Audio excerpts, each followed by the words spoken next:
Hi நண்பர்களே, good morning. பார்த்தீங்கன்னா நம்ம டெய்லி வந்துட்டு 90s கிட்ஸோட மெமரிஸ்ன்னு சொல்லிட்டு நிறைய விஷயங்கள் இப்போ பண்ணிக்கிட்டு இருக்கோம். இது பார்த்தீங்கன்னா கிராமப்புறங்களில் நிறைய பசங்க வந்துட்டு நிறைய விளையாட்டு, நிறைய ஆக்டிவிட்டீஸ், நிறைய இதெல்லாம் பண்ணியிருப்பாங்க. அதெல்லாம் நம்ம டெய்லி ஒவ்வொரு ஆக்டிவிட்டீஸாக நம்ம போட்டுக்கிட்டு இருக்கோம் நம்ம சேனலில். அதை நீங்கள் பார்த்து என்ஜாய் பண்ணுங்கள். மேலும் நம்ம வந்துட்டு ஒவ்வொரு சின்ன சின்ன விஷயங்கள் கூட நம்மளோட மெமரியில் பதிகிற அளவுக்கு இருந்த வெளி விஷயங்கள் எல்லாம் நான் வந்துட்டு வீடியோ எடுத்து போட்டுக்கிட்டு இருக்கேன். அத பார்த்து நீங்க என்ஜாய் பண்ணுங்க. மேலும் உங்க குழந்தைங்களுக்கும் காட்டுங்க. ஏன்னா, இப்ப இருக்கிற 2K கிட்ஸ்க்கு நம்ம எப்படி வாழ்ந்தோங்கிற விஷயம் தெரியாது இல்லையா? ஸோ, அதனால நீங்க அதையும் போட்டு உங்க குழந்தைங்களுக்கும் காட்டுங்க. அவங்களும் நாங்கலாம் இப்படித்தான் இருந்தோம் அப்படின்னு சொல்லி அவங்ககிட்ட காட்டுங்க. அவங்களும் என்ஜாய் பண்ணட்டும். மேலும் அவங்ககிட்டயும் சரி உங்களால முடிஞ்ச வரைக்கும் நீங்க டவுன்ல இருந்தாலும், வில்லேஜ்ல இருந்தாலும் சரி, உங்களால முடிஞ்ச வரைக்கும் அந்த சின்ன சின்ன பொருளெல்லாம் அவங்க கண்ணுல காட்டுங்க. இதான் இப்படித்தான் இதெல்லாம் நாங்கள் இப்படி தான் யூஸ் பண்ணோம், இது இப்படி தான் இருந்தோம் அப்படின்னு. ஏன்னா அதெல்லாம் வந்து நம்ம வந்துட்டு எல்லாமே நம்ம லைவாக பண்ண விஷயம். இப்போ வந்து எல்லாமே ஆர்டிஃபிஷியல் மாதிரி மெஷின் அது இதுன்னு வந்துருச்சு. டெக்னாலஜி அது இதுன்னு வந்தனால பசங்க இப்போ வந்து கிரவுண்டு பக்கமோ அல்லது வந்துட்டு ஒரு விளையாடுற பக்கமோ ஒரு மண்ணுலையோ எதுவுமே ஒதுங்குறது இல்லை. ஏன்னா எப்போ பார்த்தாலும் இன்ஃபெக்ஷன் அது இதுன்னு வந்துட்டு இப்போ இருக்கிற 2K கிட்ஸ் எல்லாம் பாதிக்கப்படுறாங்க. ஆனால் அப்போ இருந்த 90s கிட்ஸு எதுனாலும் பார்க்க மாட்டாங்க. எங்கேனாலும் போவாங்க, எங்கேனாலும் வருவாங்க. மரத்தில் தாவுவாங்க, ஓடுவாங்க, வாய்க்கால்ல குதிப்பாங்க, கிணத்துல தாண்டுவாங்க. என்ன வேணாலும் பண்ணுவாங்க. மரம் ஏறி பறிப்பாங்க, தேங்காய் போட்டு சாப்பிடுவாங்க. ஏகப்பட்ட வேலை பண்ணிக்கிட்டு இருந்தாங்க அப்போலாம் 90s கிட்ஸு. ஒரு டயர் வண்டி எடுத்து ஊட்டிட்டு ஓடுவாங்க. சைக்கிள் போல வரணும் ஒரு கேங் கிளம்புவாங்க. இப்படி பார்த்தீங்கன்னா, எவ்வளவோ விஷயங்கள் வந்து பண்ணிக்கிட்டு இருந்தாங்க 90s கிட்ஸு. ஸோ அதெல்லாம் சொல்ல ஆச்சரியமாக இருக்கும்.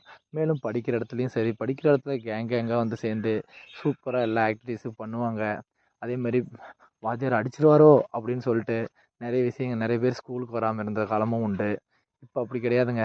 இப்போல்லாம் வந்துட்டு டெக்னாலஜி அது இதுன்னு வந்தனால இப்போ வாத்தியார் கையில் தொட்டாவே வந்து 2K கிட்ஸு கதறிடுறாங்க, பதறிடுறாங்க.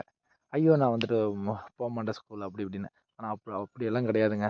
அப்போல்லாம் நல்லா இது பண்ணுவாங்க. அதே போல் இப்போ நம்ம போடுற ஒவ்வொரு ஆக்டிவிட்டீஸும் நீங்கள் சில விஷயங்கள் கண்டிருக்கலாம், சில விஷயம் காணாமல் கூட இருக்கலாம். ஆனால் அந்த மாதிரி விஷயங்களெல்லாம் நம்ம வந்து எடுத்து போட்டுக்கிட்டு இருக்கோம். எல்லாம் மோஸ்ட்டாக பார்த்தீங்கன்னா நிறைய ஆக்டிவிட்டீஸ் இருக்குது. அந்த ஆக்டிவிட்டீஸில் ஒவ்வொன்றா நம்ம இப்போ பண்ணிக்கிட்டு இருக்கோம் நம்ம சேனலில். அதை பார்த்துக்கிட்டு தான் நீங்கள் இருக்கீங்க. ஸோ நம்ம சேனலை சப்ஸ்கிரைப் பண்ணி வச்சுக்கோங்க. இன்னும் நிறைய விஷயங்கள் போட்டுக்கிட்டு இருக்கோம். இன்னும் நிறைய கண்டென்ட் இருக்குது. என்னால் வந்துட்டு எடிட் எடிட் பண்ணி வீடியோ எடிட் பண்ணி என்னால் போட முடியல. இருந்தாலும் டைம் கிடைக்கிறப்போலாம் இந்த மெமரிஸை 2K கிட்ஸுக்கு சொல்லணும் நம்மளுடைய இதைய அப்படிங்கிறதுக்காக தான் இந்த வீடியோஸ் எல்லாம் நான் பதிவு பண்ணிக்கிட்டு வரேன். அதே போல் என் பொண்ணும் 2K கிட்ஸு தான். ஸோ அவங்களுக்கும் இதெல்லாம் தெரியணும். ஃப்யூச்சரில் இப்படியெல்லாம் வாழ்ந்தாங்க, இருந்தாங்க, இப்படியெல்லாம் அப்படிங்கிற விஷயத்த நான் பதிவு பண்ணணும்னு நினச்சேன். ஸோ அதனால் நாங்கள் வந்து வீடியோவே எடுக்க ஆரம்பித்தோம். அது எப்படி ஸ்டோர் பண்ணி வைக்கிறதுன்னு தெரியாமல் கடைசியில் நாங்கள் வந்து என்ன பண்ணோம், ஒரு யூடியூப் சேனலாக போட்டால் அது எந்த காலத்துக்கு வேணாலும் யூஸாக இருக்கும். அதாவது 2000 முன்னாடி மக்கள் அதாவது எப்படி வாழ்ந்தாங்க, எப்படியெல்லாம் இருந்தாங்க, எப்படியெல்லாம் விளையாட்டெல்லாம் இருந்துச்சு. ஸோ அதெல்லாம் இப்போ இல்லையே அப்படின்னு வந்துட்டு எடுத்துக்காட்டா இருக்கிறதுக்காக தான் நம்ம சேனல் இவ்வளோ விஷயங்களும் நம்ம போட்டுக்கிட்டு இருக்கோம். ஸோ பார்த்து என்ஜாய் பண்ணுங்கள். மேலும் மேலும் உங்களுக்கும் தெரிஞ்ச ஏதாவது விளையாட்டெல்லாம் இருந்தால் கூட இதில் வந்து அப்டேட் பண்ணுங்கள். நம்ம முடிஞ்சால் என்னால் எனக்கு தெரிஞ்சா அல்லது முடிஞ்சால் அதனோட ரூல்ஸ் அண்ட் ரெகுலேஷன் எல்லாம் தெரிஞ்சால் நானும் அந்த விளையாட்டை வந்து அப்டேட் பண்ணுறேன். ஸோ முடிஞ்ச வரைக்கும் 90ஸில் நம்ம என்னென்னலாம் பண்ணுமோ அதெல்லாம் வந்துட்டு இதில் போட்டுக்கிட்டு இருக்கோம். ஸோ அப்போ வந்துட்டு அதனால் வந்து 2K கிட்ஸும் இதை பார்த்து என்ஜாய் பண்ணட்டும். சரிங்களா? சரி, ஓகே. அது செல்ஃபோன் இல்லாத காலம். செல்ஃபோனுக்காக நம்ம தொட்டாங்குச்சி 2 பக்கம் காதில் மாட்டிக்கிட்டு நூலில் வந்துட்டு ஜாயின் பண்ண ஜாயின் பண்ணி அதில் பேசிகிட்டு இருப்போம். இந்த மாதிரி நிறைய விஷயங்கள் இருக்குது. ஸோ ஒவ்வொன்றா நம்ம போட்டுட்ருக்கோம். ஒரு ட்ரெயின் விளையாட்டு விளையாண்டாலும் ஒரு 10 பேர் சேர்ந்து விளையாடுவோம். ஒரு கிரிக்கெட் விளையாண்டாலும் காலையில், அதாவது சாட்டர்டே சண்டே ஆயிடுச்சுன்னா அப்படின்னா காலையில் எந்திரிச்சு கிளம்பி போய் விளையாண்டுட்டு வயிறு பசித்தாலும் அதை கண்டுக்காமல் மறுபடியும் நம்ம வந்து தண்ணி குடிச்சிட்டு விளையாண்டுக்கிட்டே இருப்போம். அந்த மெமரிஸு மேலே நொண்டி நொண்டி, அஞ்சாங்கரம், ரெண்டாங்கரம், மூணாங்கரம், ஜொய்யன், திருட்டுத்தாம்பலம், இந்த மாதிரி ஏகப்பட்ட ஆக்டிவிட்டீஸ்லாம் பண்ணிக்கிட்டே இருப்போம். நமக்கு ஒரு சின்ன இடம் கிடைச்சாலும் அது ஏதோ ஒரு விளையாட்டு இருக்கும். அதாவது 90ஸில். இப்போ அப்படி கிடையாதுங்க. ஒரே ஒரு செல்ஃபோன் எல்லாமே முடிஞ்சு போச்சு. எந்த ஒரு ஆக்டிவிட்டீஸுமே கிடையாது. இன்னொரு விஷயம் என்னென்னா, முடிஞ்ச வரைக்கும் பசங்களை வந்து கொஞ்சம் விளையாட விடுங்க. வேர்க்க விடுங்க. வேர்வை வர அளவுக்கு விளையாட விடுங்க. ஏன்னா வேர்வை வந்துருச்சுன்னா சளி ஃபார்ம் ஆகிறது கொஞ்சம் கம்மியாகும். ஸோ அதனால் வேர்வை வர வரைக்கும் பசங்களை விளையாட விடுங்க. அந்த சளி வந்து வேர்வையாக கன்வெர்ட் ஆயிடுச்சுன்னா உங்களுக்கு வந்து சளி பாதி பர்சன்டேஜ் குறையும். அட்லீஸ்ட் என்னோட இது கான்செப்ட் படி பார்த்தீங்கன்னா இந்த வந்து ஒரு 30% சளி வர்றதுக்கான காரணம் வந்து வேர்வை வெளியே வராது தான். வேர்வை வெளியே வர அளவுக்கு விளையாண்டாங்கன்னா முடிஞ்சு போச்சு. அதே போல் 5 மணி வெயில் 5 மணி வெயில் பசங்களுக்கு ரொம்ப நல்லதுங்க.